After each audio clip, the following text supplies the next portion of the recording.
Si tu nous dis que Rudy Garcia il a le niveau pour entraîner le Napoli, alors Balerdi il a le niveau pour jouer au Real Madrid. De Laurenti pense que le mec, il dépense 1 euro, il meurt. Guardiola, meilleur coach de l'histoire, c'est même pas le meilleur coach de l'histoire du Barça. Il faut arrêter avec Payet, c'est un grand joueur. Raphaël Leao du Milan, c'est une immense fraude. Alex Ferguson, c'est juste un Giroud qui a eu beaucoup de moyens, c'est pour ça qu'il a réussi. Si t'enlèves le championnat anglais, allemand, espagnol, italien, portugais, lituanien, la Ligue 1 c'est le meilleur championnat européen.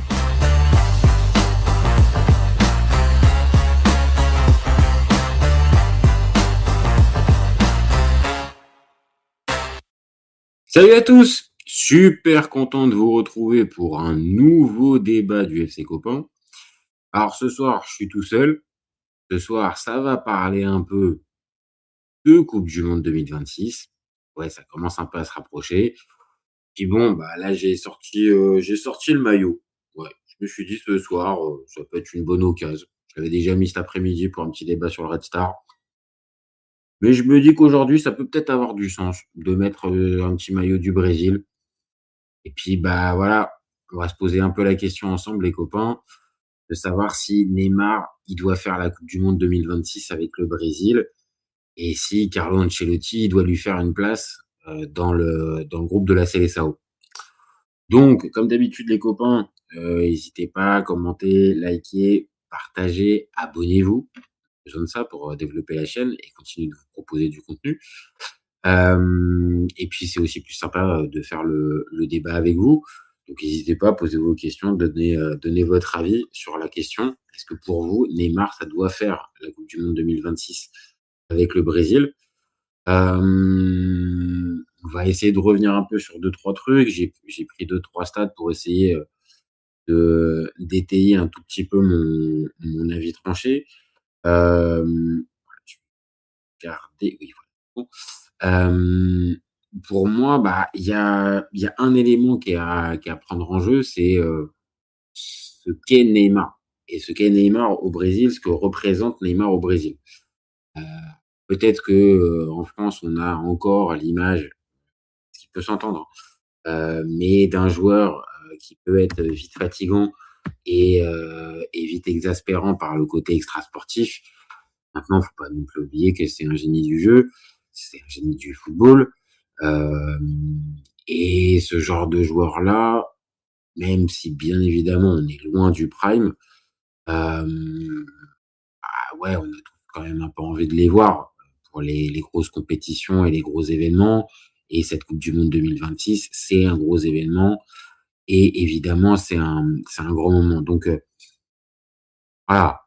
Est-ce qu'il doit faire la coupe du monde 2026? Spontanément, j'ai envie de vous dire oui, s'il est en capacité de pouvoir la faire. Et c'est un peu ça le problème pour Neymar depuis des années. C'est que Neymar, le problème, c'est que la continuité physique, ça a été le gros point d'interrogation chez lui. Maintenant, voilà, si là on prend juste la qualité de l'effectif et la qualité de Neymar et qu'on sait que dire niveau santé, il est en état de pouvoir tenir un mois et demi de compétition, j'ai envie de vous dire, je vois pas pourquoi il rentrerait pas. Non, il y a le côté physique, il y a le côté, santé, fragilité et puis après il y a le côté place dans l'effectif et là, place dans l'effectif, attention, heu, Neymar, même s'il revient avec et il reviendrait plutôt avec, une certaine humilité et tout ce qu'on veut, Neymar, il prend de la place. Il prend de la place, il a globalement pas été là pendant la campagne de qualif. Ça fait depuis 2023 qu'il a pas rejoué en sélection et est-ce que c'est compatible avec Vinicius, avec Rafinha, avec un numéro 9? Sportivement comme ça, j'aurais envie de vous dire oui et moi j'ai envie d'y croire. Mais, est-ce que Ancelotti dans sa manière d'envisager un peu le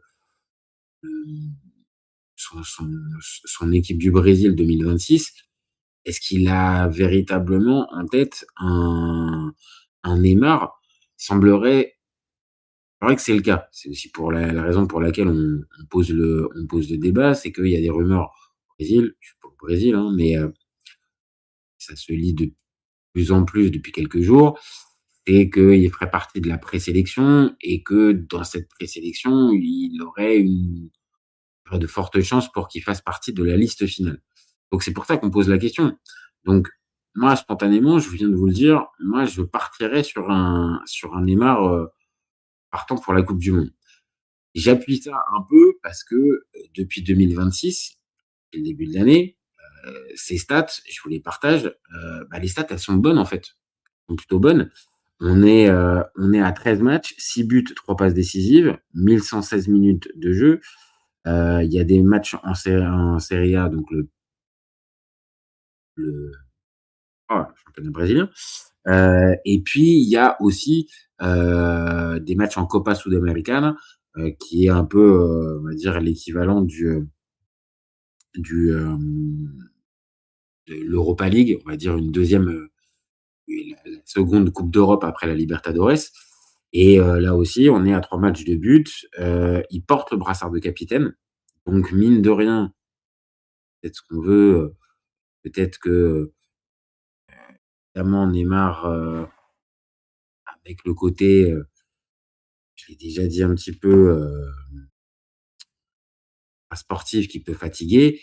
Bon, force est de constater que, là, au moment où on parle, il est capitaine dans l'équipe. Alors l'équipe est pas non plus, sur une saison complètement dingue, mais là on parle juste au niveau comment? Heu, performance pure performance pure, je parle pas du niveau de l'équipe et de ce qu'il y a à côté, mais sur les performances pures, on est sur un joueur qui est en état de jouer, en fait.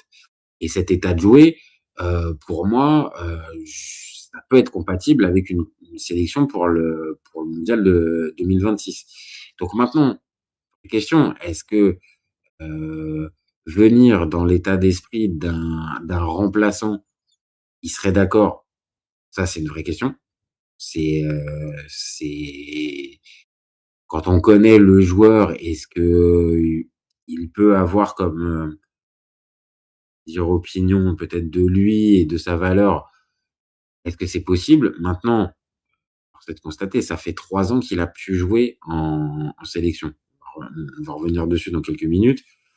Depuis 3 ans, est-ce que tu es en position de pouvoir exiger un statut particulier? Non. Et je pense que c'est un peu la dernière occasion qu'il a de pouvoir jouer une coupe du monde. Je pense que la prochaine, dans 4 ans, forte chance pour que Neymar, à ce moment-là, soit il ait arrêté la carrière ou soit il soit plus du tout compétitif. Donc c'est vraiment la dernière occasion pour lui. Donc le côté, il va poser problème dans le groupe, moi j'ai du mal à y croire. Moi j'ai du mal véritablement à y croire. Il est maintenant, il a plus de 30 ans maintenant, la carrière elle est derrière lui. Bon, je le vois pas, vraiment, aller chercher, les problèmes dans le groupe d'Ancelotti et d'arriver en mode: «Je veux absolument être, le maestro et le numéro 10 avec le brassard de capitaine». Je pense pas. Maintenant, il y a une autre question qui se pose, c'est juste, au niveau du terrain, en fait. Au niveau du terrain, où est-ce qu'il peut être, aligné dans cette équipe du Brésil? Parce que, on connaît un petit peu Ancelotti, c'est pas le plus audacieux de tous les coachs. Et j'ai un respect éternel pour Carlo, mais c'est une réalité. C'est pas un coach qui est capable de te sortir, une composition, particulièrement offensive avec, des prises de risques, assumées dès la première minute. Pour un entraîneur pragmatique, comme on l'a dit, qui peut aussi très vite, hem, faire s'acclimater, mais se faire un peu, s'adapter, pardon, c'est mieux. S'adapter au momentum de match et qui a une très bonne lecture des rencontres. Donc moi, je verrais plus un Neymar qui arriverait en cours de rencontre. Moi, si un Neymar vient en 2026, je le vois pas arriver directement comme un titulaire dans le 11 d'Ancelotti. Qui plus est avec des joueurs de côté comme peuvent l'être et Vinicius ou Rafinha, je pense que sa place, elle est un peu plus au cœur du jeu, donc en espèce de numéro 10. Je vais pas dire autre chose, mais plutôt en numéro 10. Et est-ce que, un Carlo Ancelotti va te mettre, un espèce de de quatuor offensif? Parce que normalement, ni Vinicius ni Rafinha ne sont des numéros 9. Donc ça voudrait dire que derrière, il faut que tu aies, il faut que tu aies un numéro 9. Donc ça voudrait dire 4 joueurs offensifs dès le départ. J'avoue, je ne crois pas. Je ne crois pas à ça. J'ai du mal à imaginer ça, surtout de la part d'Ancelotti. Maintenant, la possibilité, je l'ai dit, de le voir rentrer en cours de match, ouais, ça pour le coup, je peux souscrire à cette possibilité-là. Pas oublier non plus non plus, quand même, parce que je le disais au tout début du débat, mais Neymar avec la Seleção, c'est pas rien. C'est quand même un gars qui a plus de 128 et qui a 128 sélections, 79 buts, 79 buts en sélection brésilienne. Alors OK, bien sûr, il y a beaucoup de matchs, il y a des matchs amicaux, il marque 46 buts en matchs amicaux. Maintenant, il y a quand même 8 buts en Coupe du Monde, pas rien, en 13 matchs. Et là où tu as besoin aussi peut-être dans cette équipe du Brésil 2026, tu as besoin aussi peut-être d'expérience. Bah lui, mine de rien, voilà, c'est un joueur quand même qui a de l'expérience à revendre. Donc est-ce qu'il a toujours eu la bonne attitude? Ça, c'est un autre débat. Maintenant, le talent, il l'a, ça c'est indéniable, et l'expérience, bah, il l'a aussi. Donc ça aussi, pour moi, ça plaide pour un retour de Neymar en Seleção. Ça fait quand même beaucoup d'arguments. Moi, je trouve, ça fait quand même beaucoup d'arguments pour retrouver un Brésil, peut-être dire plus ambitieux, peut-être pas, c'est peut-être pas le bon mot, c'est peut-être pas le bon terme, mais mais plus, comment dire?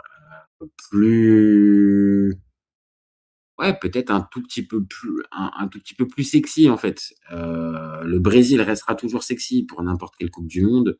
On aura toujours cette sensation de dire: «Ah, le Brésil fait partie des favoris». On me posait encore la question aujourd'hui. Je disais: «Est-ce que tu penses que le Brésil, ça peut faire partie des favoris?» Bah, oui, peut-être un cran en dessous d'un Portugal, d'une Espagne, d'une Argentine ou d'une France.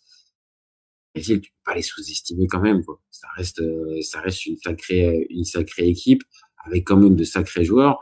Et si tu fais un 11, on va dire un peu idéal en ce moment avec les forces en présence, bon, faudrait pas se gourer non plus, hein. On n'a pas une équipe de challenger, hein. On a quand même une équipe avec des très bons joueurs à tous les postes. Donc, rajouter dans cette équipe-là, un joueur comme Neymar, avec la qualité qu'il peut avoir et le niveau qu'il peut afficher, on va dire, dans les grands rendez-vous, je pense que ça serait difficile pour moi, de la part du Brésil, de pas le sé de pas l'appeler, en fait. Donc, voilà, s'il y avait des talents émergents comme on a pu avoir à l'époque, je sais pas, 2002, 98, 2000, avec, avec des Rivaldo, des Ronaldinho, des Ronaldo, 3 ballons d'or, oui, bah, peut-être qu'à ce moment-là, tu peux te dire: «Bon, Neymar, est-ce que c'est obligatoire?» Non, je sais pas, peut-être pas. Je parle bien en faisant le parallèle avec la situation de maintenant. Heu, mais est-ce que ça peut, être, tout simplement, le facteur, peut-être pas X, c'est-à-dire c'est peut-être lui mettre trop d'importance, mais être le joueur qui peut te faire changer le cours d'une rencontre, oui, ça j'avoue, j'y crois encore. J'y crois encore parce que, je regarde pas tous les matchs du championnat brésilien, mais on voit bien sur les highlights, sur les images qui continuent pas nous parvenir, que voilà, le talent, il l'a pas perdu, en fait. Donc le talent, il l'a encore, la magie dans les pieds, il l'a encore, les jambes, il les a plus, ça c'est sûr, et ça c'est une vraie différence pour un joueur comme Neymar. Mais ça reste, encore une fois, je repartage les stats, un gars qui a marqué 79 buts en 128 sélections avec le Brésil, quand même. Donc, même si moi j'ai jamais été un fan ultime du joueur, j'ai toujours reconnu bien évidemment son talent et son talent XXL, mais force est de constater que là, dans la question, est-ce que il doit faire la Coupe du monde 2026? Ah et oui, je viens de le dire, si le Brésil était plus armé et au niveau de ce qu'on a pu connaître ces dernières décennies, oui, bah, bien évidemment, je tiendrai pas ce discours-là. Maintenant, vu le niveau des forces en présence et le niveau des joueurs offensifs, voilà, peut-être que, si un joueur comme Endrick avait pu, vraiment prendre l'épaisseur qu'on lui pensait, peut-être, peut-être. Heu, Maintenant, au niveau des qualités et des forces en présence, pour moi, le Brésil peut pas se permettre de dire non à Neymar, même en 2026. Et la fameuse question de sa place dans le groupe, ouais, j'ai du mal à me dire que il va forcément être le joueur le plus chiant et le plus ingérable, sachant que c'est globalement je l'ai dit, sa dernière chance de vraiment faire une Coupe du Monde et une très grande compétition avec le Brésil. Donc, pour moi, il y a toutes les planètes qui s'alignent. Faut juste espérer qu'évidemment, physiquement, il puisse être en état. Mais bon, là, avec cette possibilité-là de jouer la Coupe du Monde, je pense qu'il doit être en train, mine de rien, de se préserver un tout petit peu. Et on peut essayer de lui faire confiance, même s'il a souvent été poissard dans sa carrière, pour justement pas tomber dans cette fameuse poisse. J'ai retrouvé ça aussi, c'est la compo de sa dernière sélection, de sa dernière titularisation en sélection.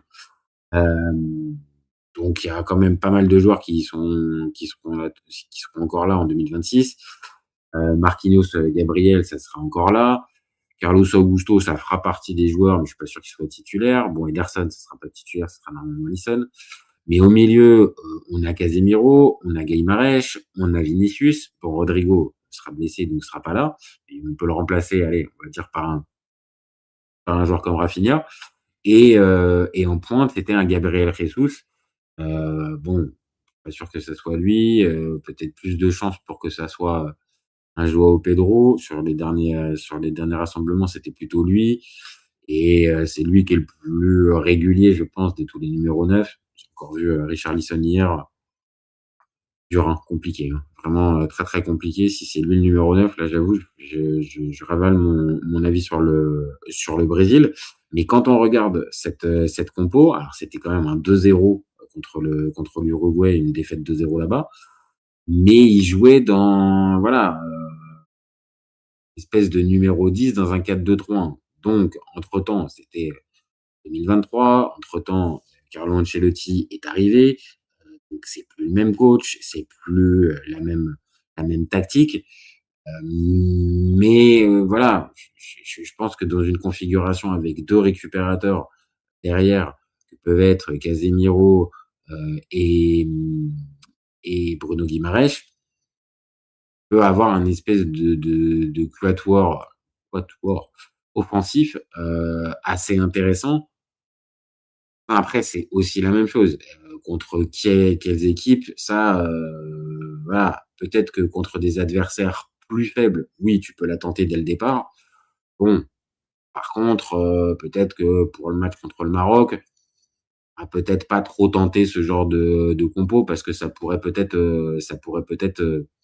pas marquer. Maintenant, la Coupe du Monde, elle est longue. Faut pas oublier, les copains, que là, c'est une Coupe du Monde à 48. Donc, une Coupe du Monde à 48, ça va en 16e de finale. Donc, il y a un match supplémentaire. Le Brésil, s'ils font le taf correctement, n'ont pas rencontré d'adversaires vraiment très, très haut niveau, alors, hormis le Maroc et l'Écosse, qui sont quand même plutôt des équipes de seconde partie de tableau. Ils vont pas rencontrer de cadors avant les 8e, normalement. Donc, ça laisse le temps pour un Neymar, par exemple, de s'acclimater un peu plus, de prendre encore un peu plus ses marques et des automatismes avec les joueurs sur le terrain. Ancelotti de parfaire aussi un petit peu son plan tactique. Donc, pour moi, il y a quand même beaucoup d'éléments qui sont rassemblés pour que Neymar, on puisse le voir en 2026. Parce que je l'ai dit au tout début de ce live, les copains. Un joueur comme Neymar, c'est régalade, balle au pied. C'est au niveau des coups de pied arrêtés, c'est encore très très fort. C'est capable de pouvoir nettoyer la lucarne de 20-25 mètres dans des positions même un peu excentrées.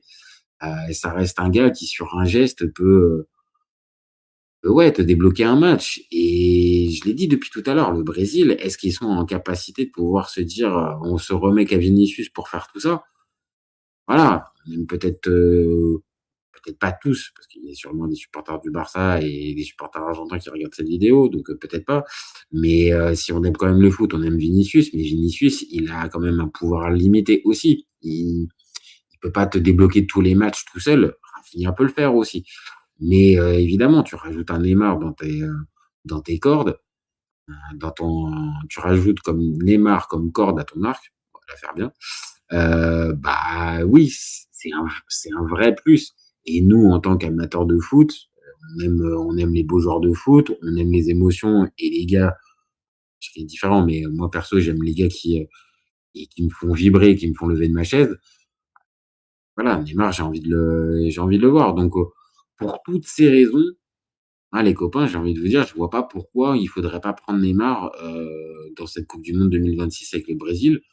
Alors que voilà, il y a pas forcément une concurrence de dingue, il y a pas, hem, on va dire, d'incompatibilité avec un vrai passif avec le sélectionneur en question. Ah, tu vois, on n'est pas sur une brouille, il est pas embrouillé avec Ancelotti, il y a pas eu de mauvais rapports ou de mauvais trucs. Ça repart un petit peu de zéro et c'est un peu l'occasion, de clore son histoire avec la Seleção qui est quand même belle, mais qui, malheureusement, n'a pas donné lieu à une coupe du monde. 2014, bah, malheureusement, il est blessé pour, cette fameuse demi-finale contre l'Allemagne. 2018, bah, ça se sort, c'est sorti prématurément face à la Belgique et 2022, c'est quand même un peu triste la manière dont ils sont sortis par les Croates. Donc oui, il y a une histoire un peu contrastée pour Neymar avec la coupe du monde. Donc est-ce que là, ça serait pas l'occasion aussi définitivement de clore ça complètement? Surtout que je vous le repartage, hein, je l'ai dit plusieurs fois, mais heu, en coupe du monde, il met quand même 8 buts en 13 matchs. Donc 8 buts en 13 matchs, les gars, ça mérite qu'on le retrouve pour cette coupe du monde 2026. Voilà, quitte à avoir 48 pays et avoir des matchs de partout, bah ouais, rajoutez-nous Neymar dans la liste. Donc voilà, pour toutes ces raisons, et je la place, hein, ceux qui suivent la chaîne depuis un moment savent très bien, je suis pas à la base supporter du PSG, j'ai pas d'acquaintance avec le FC Barcelone, pas brésilien hormis le fait d'avoir le maillot aujourd'hui. Hem, j'ai rien de particulier avec Neymar, j'aime juste le ballon et ça me saoulerait en fait de pas avoir un Neymar, pour cette coupe du monde, sachant qu'il est apte et en condition de jouer. Donc Carlo, si tu m'entends, c'est vrai que tu écoutes cette vidéo, mais on sait jamais. Carlo, si ça vient te revenir aux oreilles, bah, nous, ses copains, on valide. On valide l'option Neymar. Donc amène-nous un petit peu de folie dans ce Brésil. Et je l'ai dit, dites-moi, parce que je vois qu'il y a pas mal de monde, sur le chat, sur la vidéo, donc donnez votre avis, hein, sur la question. Et moi, je vous l'ai dit tout à l'heure et pareil, j'aimerais bien avoir votre opinion là-dessus. Le Brésil, ça peut pour moi, ça peut être, un vrai outsider. Alors c'est un peu fou parce qu'on répète que c'est les plus titrés en termes de coupe du monde, mais on les attend pas et pour moi, voilà, il y a matière à faire quelque chose et Neymar, je le dis depuis le début de cette vidéo, ça sublimerait peut-être le niveau moyen de cette équipe. Ça rajouterait ce surplus d'expérience, ce petit grain de folie et Carlo, tu es pas obligé de le mettre tout le temps comme j'ai dit depuis tout à l'heure. S'il y a des grosses oppositions, tu pas obligé. Mais par contre, pour des matchs, peut-être un peu plus à la portée du Brésil, de mémoire, je crois qu'il y a un Haïti, je crois, qui est dans le groupe du Brésil. Bon, un Brésil-Haïti, c'est pas déconnant si on se retrouve avec un Neymar sur la pelouse et comme je l'ai dit, en cours de match, même un match compliqué contre une nation compétitive, tu fais rentrer Neymar à la 60e, 70e, ton adversaire, je te dis pas qu'il a peur, mais t'inspires quand même quelque chose avec: attention, il y a quand même Neymar qui est rentré». Donc voilà, vous l'avez compris, je milite et on milite au FC Copain. J'en ai parlé avec deux trois copains en off. On milite pour avoir un Neymar à la Coupe du Monde. Donc donnez votre avis sur le chat. Dites-nous si pour vous il mérite de faire un crochet par les États-Unis, le Mexique et le Canada pendant l'été, ou si vous vous le laissez à Santos. un peu dommage de le laisser à Santos, mais ça peut s'entendre aussi. Esprit de groupe avec Ancelotti, mais ça, je pourrais l'entendre que uniquement si Ancelotti était là depuis 1 an ou 2. Si, s'il était là depuis vraiment très longtemps, bon, OK, peut-être que, il a le groupe en tête, il sait par quoi il va faire. S'il avait fait les qualifs, par exemple, OK. Et bon, OK, Neymar ne participe pas aux qualifs, donc ça, c'est quand même pas génial non plus vis-à-vis du groupe. Encore que le match, la dernière sélection, c'était pendant la phase de qualif et c'est une défaite. Mais voilà, Neymar, il a assez d'aura, je pense, à l'intérieur du Brésil et même vis-à-vis de ses coéquipiers, des coéquipiers de la Seleção pour ne pas avoir le côté bon, t'étais pas avec nous pendant la phase de qualif, donc on te passe pas la balle, ou on te fait la gueule, ou on te met de côté. Vraiment, j'y crois pas. C'est un plus, et pour moi, je pense que lui, il a tout, mais vraiment zéro intérêt à essayer de mettre la lumière uniquement sur lui et de demander à ce que toutes les responsabilités lui soient confiées. Il a déjà essayé ça. Ça a globalement été toujours ça son histoire, malheureusement, avec la Seleção. Et très souvent, ça a été jalonné d'échecs. Donc peut-être que là, dans un rôle de super sub, de mec, non pas qu'on n'attend pas, mais un petit peu plus de derrière, bah, ça pourrait peut-être le faire. En tout cas, moi, je milite pour ça. Voilà. Je me suis positionné sur ce débat. Pour moi, Neymar, ça doit aller à la Coupe du Monde 2026. Carlo, tu dois lui faire une place. Et après, bah, écoute, après cette Coupe du Monde 2026, par contre, Neymar, je pense que l'histoire sera terminée. Après, j'en sais rien. Peut-être une Copa América, peut-être à faire. C'est moins particulier qu'une Coupe du Monde qui a lieu tous les 4 ans avec tout ce que ça comporte. Mais là, pour 2026, tu nous amènes Neymar au Brésil, aux USA, histoire quand même qu'on kiffe un petit peu et que quand on voit le Brésil, on puisse se dire, allez, on va peut-être revoir un petit peu l'artiste Neymar. Voilà les copains. Voilà, ça va être tout pour moi. Pas de réaction sur le chat. Pas mal de monde, mais pas de réaction sur le chat. Donc, moi, je vais m'arrêter là. J'ai fait une bonne demi-heure sur le sujet Neymar. Ça m'avait inspiré. J'avais envie d'en parler. Pour vous dire aussi que très vite, on va passer en mode Coupe du Monde sur la chaîne du FC Copain.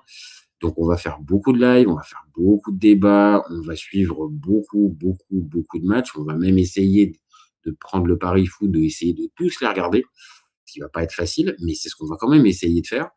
Donc là, on va encore parler quelques jours encore des clubs et de l'actualité club, parce que c'est la fin des enjeux dans les derniers championnats et puis il y a la fin des Coupes d'Europe qui arrive. Mais dites-vous bien que le mode Coupe du Monde va vite arriver sur le FC Copain. Puis on va s'intéresser à vraiment tout un tas de sélections. On va pas juste faire du France, Brésil, Argentine, Espagne et Portugal et Espagne. Et Allemagne, non. On va essayer de faire un peu plus. On va essayer d'élargir un peu le spectre et essayer de se concentrer sur d'autres types de foot et voir ce que ça pourrait nous donner. Je dis pas qu'on va faire des focus sur Curaçao et Haïti, mais c'est pas interdit quand même qu'on s'y intéresse un peu et qu'on essaye un petit peu d'en parler. En tout cas, on regardera les matchs comme on fait d'habitude. Et puis voilà. N'hésitez pas à commenter, liker et partager. On a besoin de ça. Je répète ça à chaque vidéo, mais on en a besoin. C'est ce qui nous donne de la force, c'est ce qui nous donne envie de continuer. Voilà. N'hésitez pas à vous abonner. On a besoin de ça aussi. Vraiment. Ça, c'est super important. N'oubliez pas non plus que le débat sera redisponible en replay dans quelques minutes et il sera aussi disponible en podcast d'ici quelques heures. Voilà les copains, merci à vous d'avoir suivi et puis vous gardez en tête qu'au FC Copain, comme d'habitude, on est ouvert tout.